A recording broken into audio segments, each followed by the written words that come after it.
negara lain. Yang kelima, jelaskan mengapa bisnis go internasional.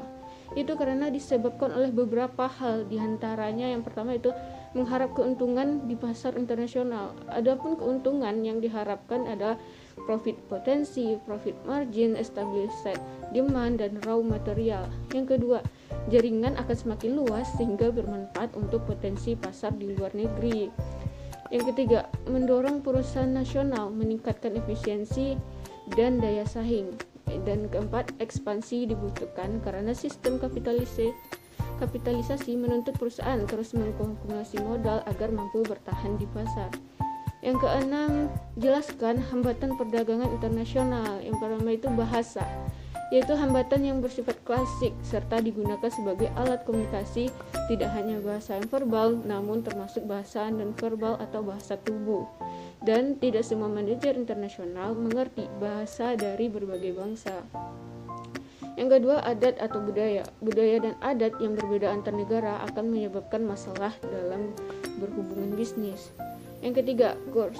Apabila sebuah perusahaan ingin berbisnis dengan perusahaan lain, akan mengalami kesulitan untuk mengkonversi mata uang partnernya ke dalam mata uangnya. Selain itu, apabila terjadi perubahan nilai kurs, juga dapat menyebabkan perubahan nilai barang yang dibayarkan. Yang keempat, politik dan proteksionisme.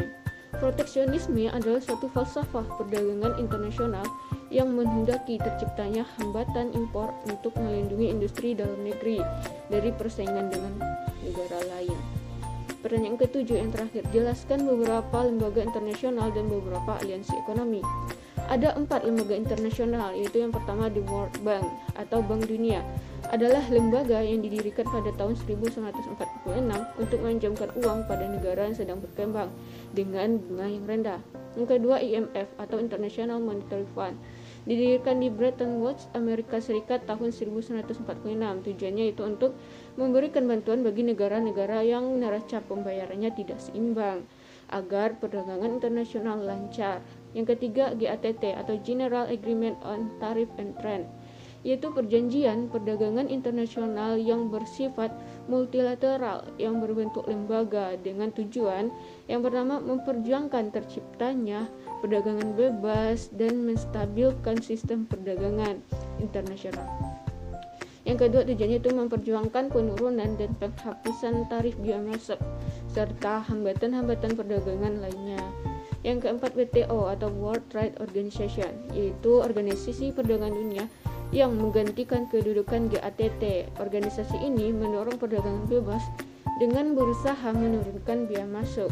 Dan yang kemudian, aliansi ekonomi ada 3, yaitu yang pertama AFTA yang beranggotakan negara-negara ASEAN, didirikan tahun 1998, bertujuan menjadikan kawasan ASEAN sebagai tempat produksi yang kompetitif sehingga produk-produk ASEAN memiliki daya saing kuat di pasar global dengan harapan membawa kemakmuran di kawasan ASEAN.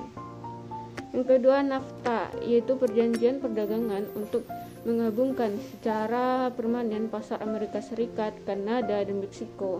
Didirikan pada tahun 1994, bertujuan untuk membuat dan menerapkan prosedur perdagangan yang efektif di kawasan Amerika Utara. Yang ketiga, masyarakat Eropa. Berdirinya masyarakat Eropa membawa dampak besar bagi perekonomian dunia karena mengurangi hambatan antar negara sehingga membentuk suatu pasar domestik bersama.